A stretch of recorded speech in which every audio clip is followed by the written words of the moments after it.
Welcome to Rebecca Sounds Reveille. Today's show is just going to be absolutely joyful. I've got to tell you, we have with us today a diverse speaker, trainer, radio and TV guest expert who leads by example. And he successfully helps people overcome a lot of different types of obstacles. He's an international best-selling author. He's wrote 2 books. He's co-authored 3, and he has been written about in a couple of others. So with this, I've got to tell you, he has hosted many events. He's appeared on national television. He's been a guest on many radio shows. He's been written about in newspapers, magazines, blogs, and more, lots more. In fact, he's also led a very significant event. It's called Happiness in the Park, and it was hosted by the Miami Dolphins and named Smile and Wave America Day twice during home NFL games in the Hard Rock Stadium. I am just so happy, and you're going to see why. Happy to have Eddy Rodriguez on the show today. Welcome. Rebecca, thank you so much for having me on your show. I am so honored. I mean, this is absolutely fantastic. And everybody out there, I'm very, very honored to be in front of you today. And I hope to be able to bring some things to you that will really, just set you on fire to go out there and live life. This is absolutely beautiful. It is. I am so excited because your joy is just, it's so catching. And anything that we want to catch right now is joy, nothing else. Absolutely. Is what we want. So let me ask you, how did you start your journey with where you're at now?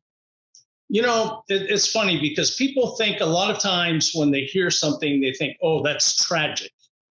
But the funny thing is that out of tragedy comes beauty. Okay, tragedy is a gift that's given to you by the universe, and you just have to open it up and see what's inside.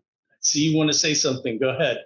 I believe it too, wholeheartedly, that there's so much in the things that happen. And oftentimes our focal point is so narrow that we don't get to see all of the other things that come along with it. And it can be hard. It can be really hard.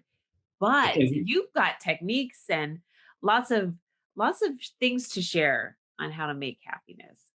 Oh, yeah. And the way that mine got started was it's actually like I said, what other people would call a tragedy, but I was able to find the gift inside of that tragedy. First, I had somebody that I brought into my business, and started running my business for me. I wanted to step away and become an inspirational speaker. And the next thing you know, a lot of the business is gone. I don't want to use the term, but let's just say that he mismanaged the business. Mismanaged. Yes. That's a healthier word. So anyway, so that happened, and I was getting my business back in black. 5 months later, I was getting it back in black. And my oldest daughter was in Korea. She was with her husband, and she had lupus. And she should not have been in Korea. It's too hot, too cold. But she was. She loves her husband. So anyway, they got into a moped accident. And she spent 45 days in the hospital, then she passed away. I'm so sorry. Thank you. It's the worst thing that ever happened to me in my life. So I, of course, fell into a depression. And, I was crying my eyes out, and I didn't know what to do. And then what ended up happening was 4 months later, I had a cerebral hemorrhage. I had 3 veins that burst in the back of my brain, filled my brain with blood. And the doctors told my wife at the time, said, call the family, he's dead tonight. Oh. And I told the doctors I could only slur, okay? But I told the doctors, I said, that can't happen. No, I'm not going to have 2 deaths in my family in 4 months. No way that's going to happen. Not happening. No, not happening. So I slept 4 months in a lazy boy, because I couldn't sleep in bed. It was 4 months with the worst headache I've ever had in my life. Took me 6 months to learn how to walk, 6 months to learn how to talk. That's pretty short period of You time. know, yeah, Yeah. that's a short period of time and 9 years to rebuild my brain. So, but a year after all that happened, because you got to understand, all three of these things happened in a 9 month period. Mhm. So after that happened, my ex-wife asked me a question. We were in VA hospital to get a brain scan, and they wanted to see if there was anything up there. I told them I don't think there's. I think there's air, but that's about it. A bad joke, I know. Uh, but anyway, they did this brain scan on me, and she asked me a question. She said, she did this before the brain scan. She says, "What do you want for your birthday?" Okay. Pretty simple question, right? Not for Yeah. me. I was like, I don't know. I mean, I couldn't think of anything monetary. I was like, I don't know, Ferrari, a Lamborghini, Right, right, right. $3 million house. But the only thing really that I could think of is I wanted people to get along for one day. That was it. Oh, One day. So, but that's impossible, right? But what I figured out was I okay. could help all the people that I met in a day to smile, Okay. I to love that. wave. I So love I that. started smiling on a wave, and I was like, I asked people to say, go out, smile and wave, and say, this is who I am, this is what I do. How can I help you? Now you got to understand, I was depressed.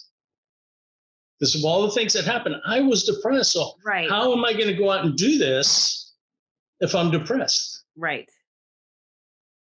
You got to figure it out, right? So I said, you know what? I'm going to fake it till I make it. That's what you have to do. Yes, That's yes, exactly what people. you have to do. Fake it till you make Yes. it. I Mhm. mean, you know this. You've done all of this. You know the work. So that's awesome. That's why I'm so happy to be on this show. Because you're such an amazing lady. Oh my Um, goodness, you are too. This is incredible, the things that you have to share. And there's more. There's so much more. well, I hope I'm not an amazing lady, but that's okay. You know what I mean. I know, but I get I the love it. joke.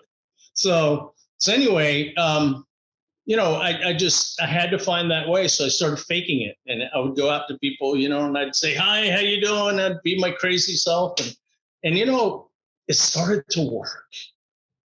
It started to be where I was always happy. I was always joyful because you know what? People say, don't be, hypocritical. Don't, you can't fake it till you make it. I said, oh yeah, you can. Yeah. I did it. And so I'm joyful. Not everybody is happy all of the time. I'm not happy all of the time. But you know what? The majority of the time, I'm really good. So, and it's all because I went out and I started helping other people. I love that. Yeah. Love that. So the funny thing is that, I did the happiness in the park. I got 350 people to smile and wave simultaneously. Okay. We actually broke a Guinness Book of World Records, but Guinness would not recognize it. It's okay. Really? No, they wouldn't. It's okay. It's You know, fine. I've kind of heard different things about people trying to break records and them not accepting it. So that's really interesting. Yeah. Yeah. I will keep my mouth shut on that. There's certain parameters that they have Yeah, that they're you have to pretty. meet. Yeah, yeah. Yeah. And if you don't meet them, um, Not happening. but not happening. It's okay. I sent them all the paperwork, and they never contacted me back. And I sent it 2 or 3 times, but it's okay. We did Gosh, it. We had an amazing, amazing event. this is so exciting. And it's amazing too with the Miami Dolphins. I mean, that just blows my Yes. mind. Well, that was actually a separate event. That was Smile and Wave America Day. Okay. Happiness in the Park was one event. Then Okay. you had Smile and Wave America Day, which we did at a Miami Dolphins football game live at one of the NFL games, at the home game in Hard Rock Stadium. Did it I don't twice. know how you managed to be able to do that, but that's pretty neat. You just got to go. You got to ask. If you don't ask, you're not going to receive. You know, that's true. And Yeah. oftentimes we get really apprehensive about reaching out or asking for Yes. something. Yes, we do. And I got to tell you, I've got a lot of experience with that because I think I told you about my walk from Deerfield Beach to Manhattan, New York. Yes, but I want the audience to hear this because this is really, I mean, just incredible. You know, Deerfield Beach, I walked from there. That's in Florida. It's near Miami. If you know Florida a little bit, Miami is about 30 miles north of Miami. And so my destination was actually Washington, D.C. That is Okay. Yeah. so far. So it, the funny thing is that I decided I was going to go and I was going to drive to Washington, D.C., and I was going to do a video that Smile and Wave America, we love you. Now, just before I was going to go do it, about 3 months before I was going to go do it, I walk out of my house and my van is missing. It's gone. Oh no, no, Yeah. no. So somebody took my van, and I went out there and I was standing in the driveway going, what? Where's my van? And so I thought the only thing that popped into my head was there's no way that anything is going to stop me from going to Washington, D.C. and doing this video. So what can I do? Awesome. So I'm going to walk there. Well, yeah. I mean, I was like, I didn't think about replacing the van. I didn't think about insurance. I didn't think about any of that. The only thing I knew is I was not going to be stopped. I'm going to Washington, D.C. I'm going to walk if I have to. 15 minutes, I made the decision. So how long after you made that decision before you decided to start trekking your way up there? 3 weeks. That's not very long. A lot of people train months to do just a run, or half marathon or, Yeah. I didn't even like to walk to the mailbox. I did not want to walk to the mailbox, but I knew I wanted to do this video. And I would have started that night, or not that night, but the next morning. Right. But my friends stopped me. They tried to do an intervention because they thought I flipped out. They were like, "You're crazy," and at that time, what's that? What are you doing? What are you thinking about here? Right. Exactly. And they were like, Eddy, they did this whole thing behind the scenes. Eddy's nuts. He's gone crazy. He's going to walk to Washington, D.C. and all this stuff. And I had $200 in my pocket. That's all I had. All right. So I said, I'm going. I didn't know where I was going to eat, where I was going to sleep, or what I was going to do. All I knew was I had a mission. That's it. So I started walking. 3 weeks later, they tried to hold me back as long as they could. I couldn't stand it anymore. I said, I got to go. So I started walking. Now, I was 277 days on the road. That's a long time. Long time. I walked 2,000 miles because I wound up in New York. I went to Washington, D.C., but I wound up in New York. Okay. So with $200 in your pocket, 277 days, and no plan, what do you do? So let me just stop right there for a second, because I want to share something with the audience. If you have a mission, you can start making a way for that. But you do have to have some goals. Like you just said, you've got to have a plan. Yep. So that the mission can be successful. And that whole plan can just be what you want to do. Okay. You don't have to have it all mapped out. I didn't. I never knew. I just went. And so, and I said Washington, D.C., because I wanted to do that video in Washington, D.C. And as I'm walking into Washington, D.C., there was the worst earthquake in Virginia in 100 years. Oh, wow. So that's, Washington doesn't want happiness coming in. Tried to shake me up. Yeah, it's shaking me up. And then the day that I was supposed to do the video and I walked into Washington, D.C., there came a hurricane. So it tried to blow me away. This is almost like a children's story. I'm telling you. Yeah. Washington says, "Oh, no, happiness, we don't want it here." I thought that the message should come from Washington, D.C., because happiness needed to come, from Washington, D.C. That's our capital. Right. And, ooh, was I wrong? But that's okay. So, I did this video with other people, okay, that were just in the mall. The people that were supposed to fly in never made it because of the hurricane. Oh, right. So I did it with other people. Yeah. I just walked around the mall the next day after the hurricane. I walked around the mall. There was people there. I gathered them together and I said, let's do this. And they were like, smile and wave America. I love it. So it was very, very cool. But, you know, in life, and I'm sorry if I'm talking real fast here, but in life, you have to squeeze every ounce that you can of beauty from life. Agreed. You never know. You never know how long you're going to be here. You never know what's going to happen tomorrow. Yes. So live it for today, Yes. you know, and yeah. And when I was walking, home? huh? How'd you get back home? How did I get back home? Yeah. Mostly I walked. I did get a trucker to give me a ride 900 miles. Okay. But I walked. Then, all the way to New York and back. Well, I didn't walk all the way back. I can't say that. I got this trucker. He gave me a ride and stuff like that. And that was another fantastic journey. I mean, just riding with him. He was going to give me a ride to Washington, D.C., where I had a hotel waiting for me. Okay. And then when you know, as we were driving along and stuff like that, he looks at me and he says, I'm going to Georgia. Do you want to go to Georgia with me? And I said, sure. And this is in Delaware. Okay. I said, sure, I'll go to Georgia with you.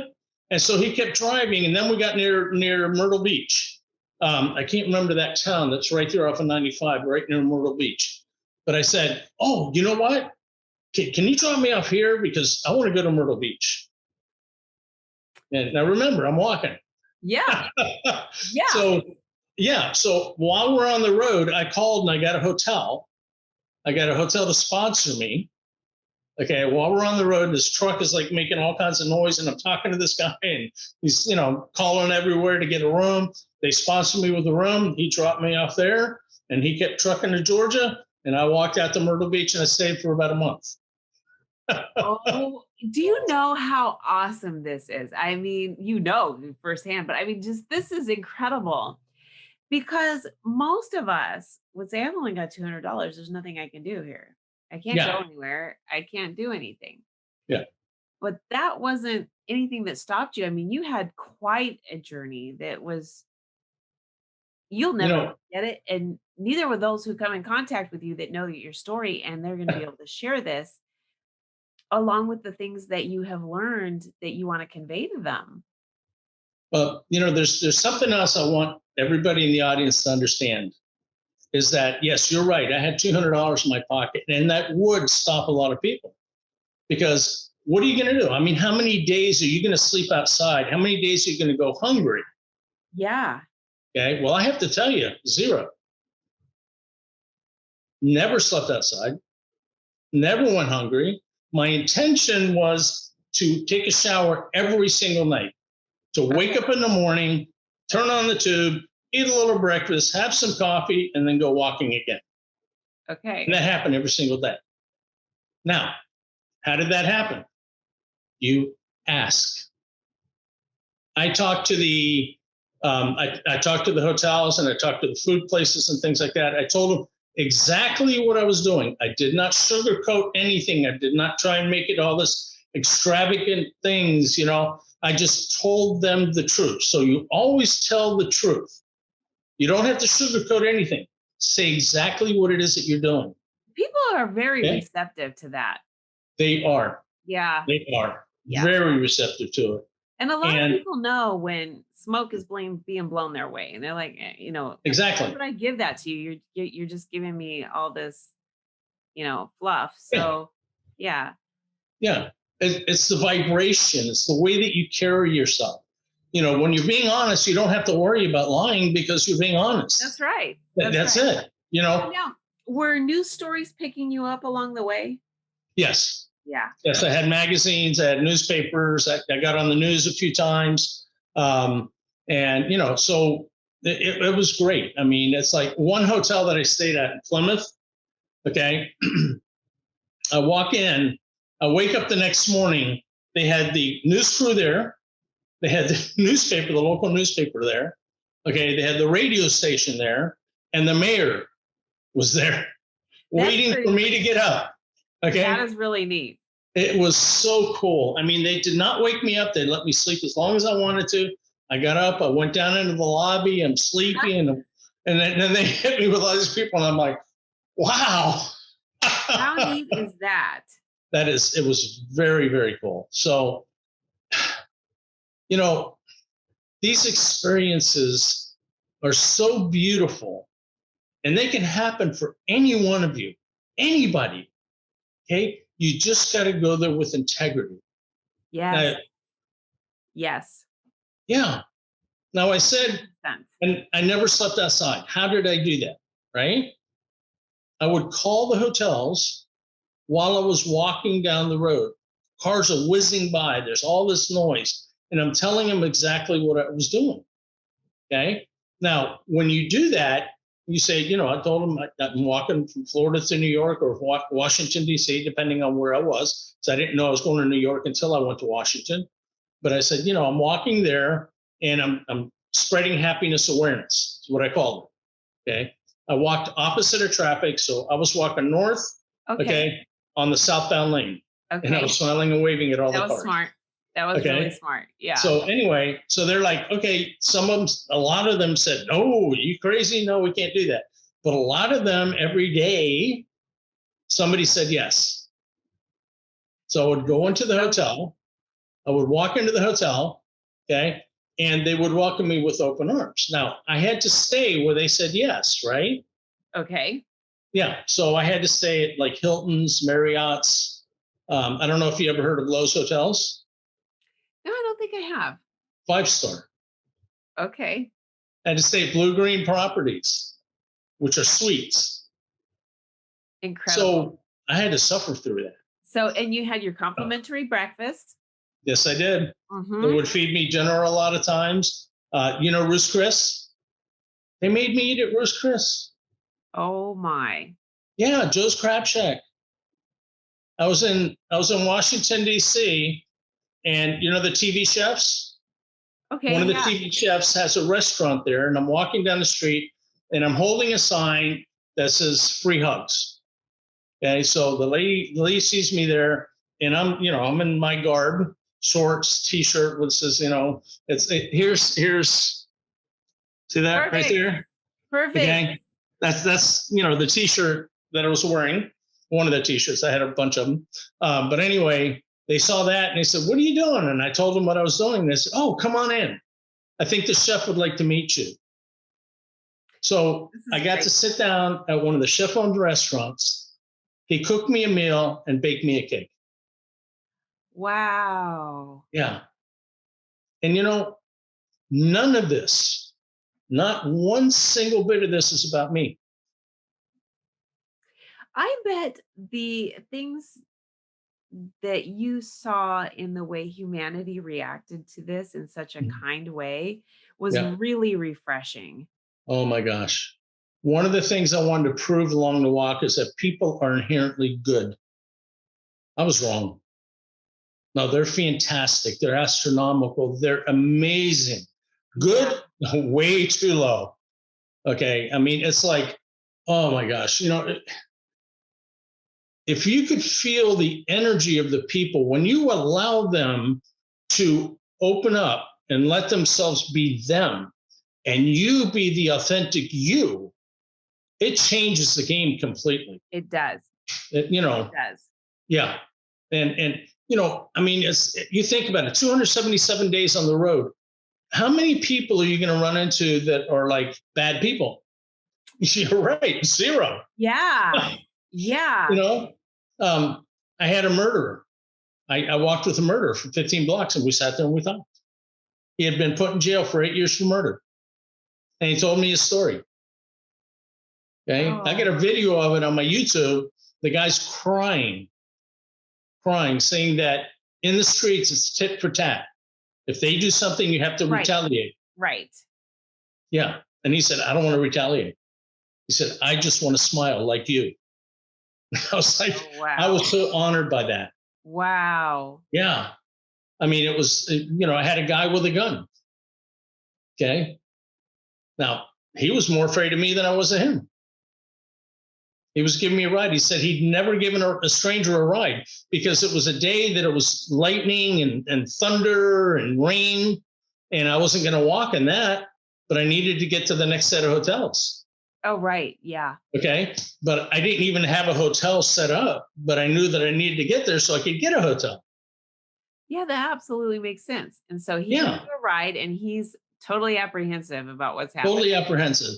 And, I had this cart that I drug behind me that was 20 inches wide by 40 inches long and weighed like, I think it was at that time, it was probably like 160 pounds. And I tied it around my waist and I walked with it.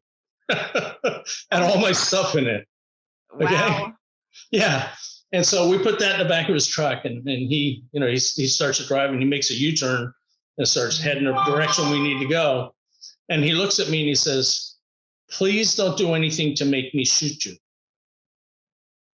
Oh, And I was like, I'm the happiness guy, man. I'm not going to do anything to make you shoot me. Then he looked at me again, dead serious. And he says, please don't do anything to make me shoot you. And then from between his legs, he pulled up a 45. okay. So what'd you do? Were you like ready to get out of the car? Nope. No. No, I just looked at him and I said, listen, man, I'm not going to do anything to have you shoot me. You're helping me out. I'm the happiness guy. But listen, if I do like this, okay, I'm Cuban. I use my hands to talk. So don't think I'm attacking you. Right. Right. And he started laughing. And we had a good time. He drove me 10 miles, halfway to my destination. That's fantastic. Yeah. So let me ask you, because I mean, that's a long journey. So about how many miles a day did you do and how long would it take? Well, see, that's the thing. It was never about the miles. It was always about the smiles. Oh, Okay. So I didn't know exactly how many, how long or anything I was going to walk. I mean, there was days that I just went out and was amongst the people because the hotels would give me more than one day most of the time. So I had time to just go out and greet people. There was times I walked 30 miles one time. I walked 20 miles many times, but there was days that I walked 500 feet to the next hotel. So it was like, wow. yeah, I mean, literally in where was that? New Jersey. Okay. There was a Motel 8 that put me up. Okay. And they said, we're going to put you up here for a couple of days. And then we're going to move you to the Aloft. The Aloft is a 5-star hotel. Oh my. Okay. Executive hotel. I mean, it was like it had all the amenities. It was, oh my gosh, it was such a nice hotel. And they said, we're going to put you up here because we can't put you up in the Aloft. And because we can't put you up in the Aloft until the weekend, we're going to give you a couple extra days. We'll give you a few extra days. And then they took me to the train so I could go into, what is that, Philadelphia? Oh And my. I met Brett Michaels there.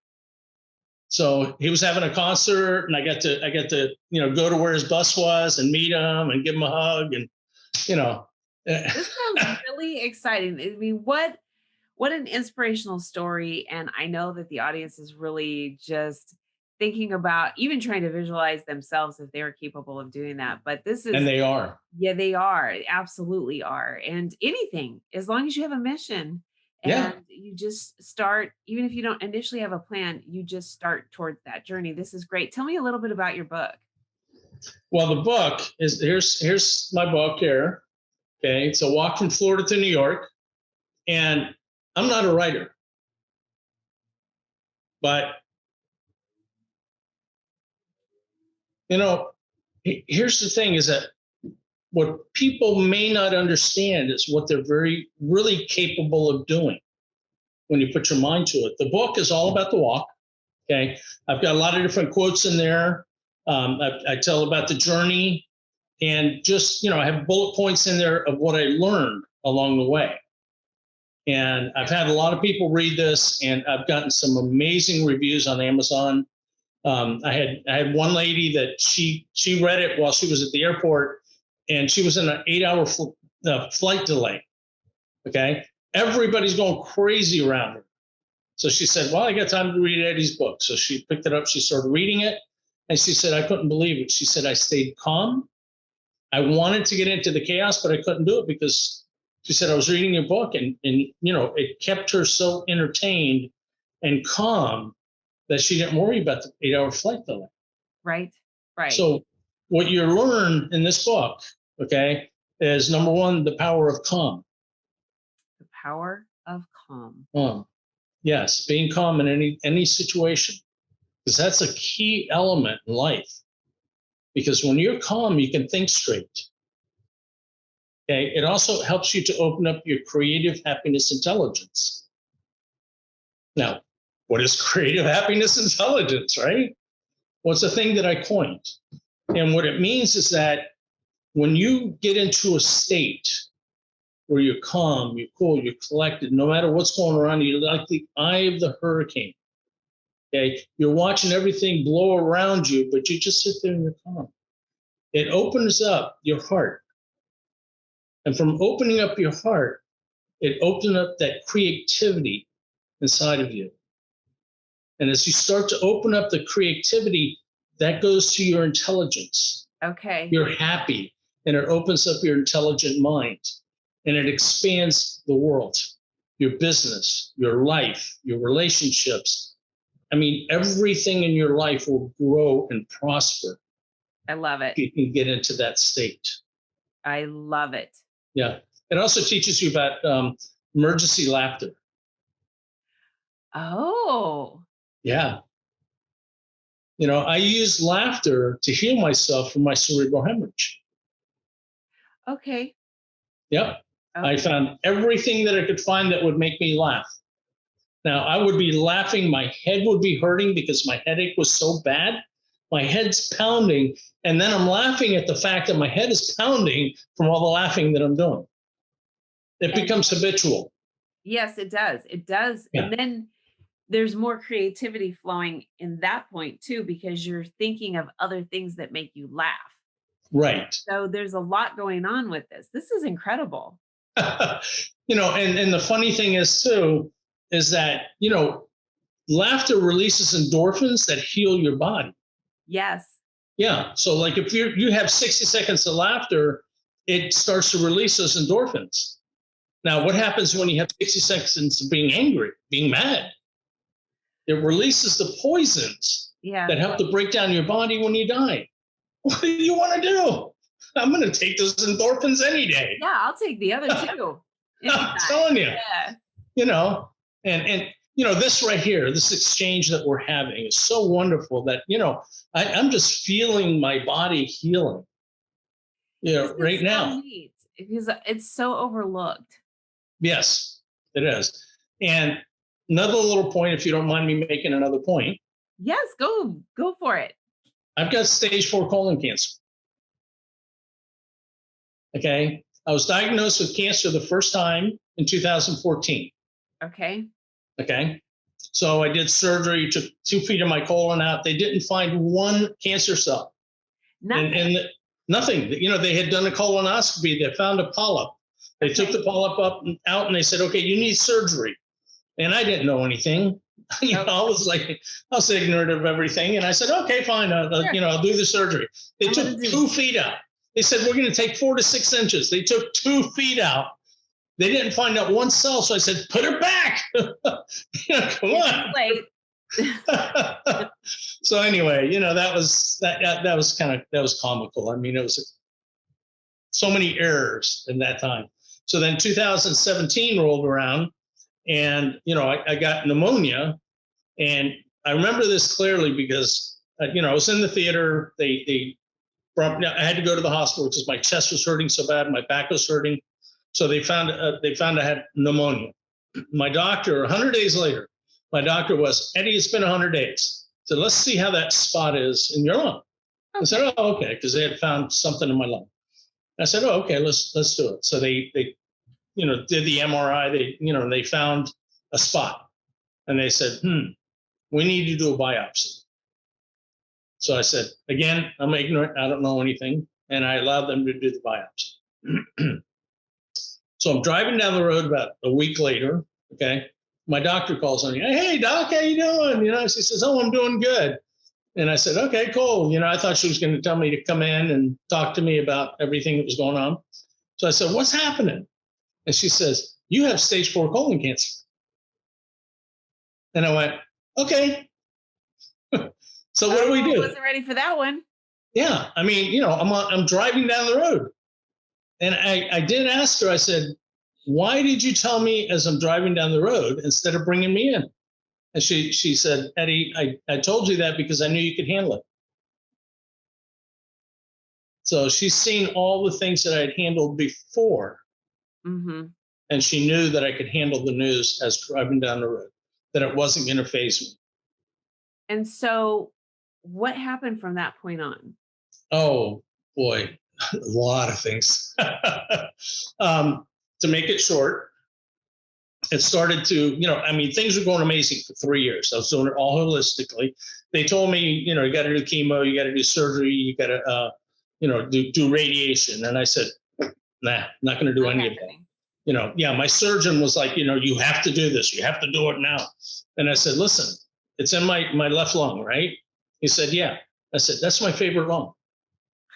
You're going to take out my favorite lung? Yeah, I mean, you're going to take part of it. How do I know you're not going to take out half my lung? And he says, I don't know. I might take all of it out if I need to. And I Yeah. said, no, you're not touching my lung. I'm kind of attached to it. So forget it. Okay. So, he's like, okay. And then it grew too big. He couldn't take it out because it was pushing against my heart and the aorta. Okay. So he says, wow. yeah, we can't take it out now. And I said, oh, good. Now you're going to quit bugging me about it? And he said, I have to. He said, there's nothing I can do, And they kept telling me that I was going to die. You're going to die at 60. I'm going to be 64 in August. so, so anyway, it was really funny because I was walking at the hospital and I see my surgeon. This was about a year after. Okay. I see my surgeon there. He stops dead in his tracks. His eyes get about this big. And he says, you're still here? Oh, no. Yeah. And I was like, yes, Doc, I am. And you are too. Isn't that amazing? And you're thinking, you didn't have any expectation for me or any hope. That's kind of sad. They all thought I was going to be dead, but, I was like, come on, don't you have a better story? I don't believe that. I didn't believe that I was Yeah. going to die. Yeah. But next week they did a test, and next week I get the results to find out if I've died yet. Keep your fingers crossed, would you? I'm sorry, it's a bad joke. We're not going there. Okay. I ain't going anywhere. But this is great, and you have so much inspiration to share with so many people, and I really want them to connect with you because just the things that you've been through and the inspiration that you have is really going to make a difference for a lot of people. Can you tell the audience what the best way for them to connect with you is? Well, there's a couple different ways. You can go on Facebook. I'm Edward Smile Rodriguez. Okay, so that's Facebook. And then, I have the Twitter and all that stuff. And if you go to my website, which is the smile and wave project.com. The If you Smile go to and that Wave website, Project. the Smile and Wave Project, so you go there and then you have all my contact there and you can see some of the things that, and that I've done and, things that have happened for me. Like, I don't look at cancer as, happening to me. I look at it as happening for me. There's a lot of difference in the way that you handle things. Because if you say Yes. things happen to you, it's a totally different world. Agreed. 100%. Yes. Yeah. So, I mean, I say, listen, this is going to sound crazy, but, I'm crazy anyway, so I'll just go for it. But I'm grateful to cancer because cancer helped me drop my sugar 100 points. Yeah. It taught me how to eat. Wow. Yeah. And it also helped me to drop 47 pounds So off did of you my eliminate body. sugar? Because that's what Oh, yeah. You got to limit sugar. Yeah. Yeah. Absolutely. I was eating sprouts and things like that. I went from, believe it or not, I went from 242 pounds to 167. That's quite a bit. Yeah. And I'm not a tall man. So 242 pounds on me is not great. But I allowed myself to get a little overweight. Okay, a lot overweight. I mean, but that happens, and it happens with other things that are going on with us emotionally and Yes. mentally and things like that. Stuck energy. But I'm going to just bring this right back around to where we started, and that's fake it till you make it, because it does make a difference. And Yes. life-changing events that you've had based on the traumas that you've had and where you're at now are things that people need to hear because so Yeah. many people can identify with the different things in these different situations that you have endured. And here you are, and you're providing so much hope and inspiration. Is your book on Amazon? Yes, it is. That's another way. You can go on Amazon. A walk from Florida to New York. Hold it up again. Hold it up again. Yes, before I let you go. I Okay, hope I you can want the see it. audience to see You this. know, that's me right there, of course. And you see this cart right here? I don't know if you can see that on your computer, Okay, but that cart, let me see if I can get it there we go. right There we there. go. That's what I drug behind me. Wow. It ended up to Wow. be, yeah, I mean, I was 190 pounds and it was 180 by the time I was done. Wow. Yeah. And I had to drag this thing up mountains and, now going up mountains is not bad. It's Going down mountains, right? that's Yeah, tough. because like you can just that's pretty dangerous, actually. Yeah, yeah, yeah. And it's got a little story in there about how I almost got killed on a bridge. Well, I've got to tell you, I want to hear more stories. I know that the audience is going to, but for right now, we want to get them connected to you. So, again, give out your contact information, and then I'd like to have you back on the show again pretty soon. I would be so honored, so honored. I've had an incredible time with you. And if you want to get a hold of me, Edward Smile Rodriguez on Facebook. Okay. And then also you can go to my website, the smile and wave project.com. I've got a lot of exciting things I believe are exciting that are coming down the pike. I'm going to go do a tour where I'm going to do the same thing that I did on my walk, but I'm going to be driving and staying at different hotels and spreading happiness and connecting with amazing people. Because I got to tell you, there's so many amazing people out there. Yeah. Please, I ask of you, don't say that people are bad or don't say that people are anything negative, because you know what? Let them open their heart. Listen, people want to be heard. That's one thing. They want to be heard. They want to be seen and they want to feel important. And if you do that, if you allow them to feel those things and you feel those things yourself, the connections that you will make, oh, wow, they will blow you away. Yes, it will. And I have always had that viewpoint too. I take the person and separate who they are from their behavior and say, Yeah. okay, that is not indicative of that person. This is indicative of a situation or a culmination of events or something like that. But we're going to talk some more. I really have enjoyed having you with us today. I can't thank you enough. This has just been so joyful and brought a lot of smiles to my face today. And Me too. I know that the audience is going to feel the same. Well, I got to say to everybody out there, you are definitely loved. There's people out there that you don't even know that love and care for you. And they're sitting there looking at you and going, wow, what an amazing person that is. Open yourself up and understand that you are amazing. Yes, you are amazing. Yeah. I told myself for years, I'm not enough. Thank you. Thank you so much. And I want to thank all of you for tuning in to another episode of Rebecca Sounds Reveille. We definitely want you to feel inspired and excited, hopeful, and with lots of joy. Eddy is just incredible. You've got to check out his book and his website and get on board with everything that's going on.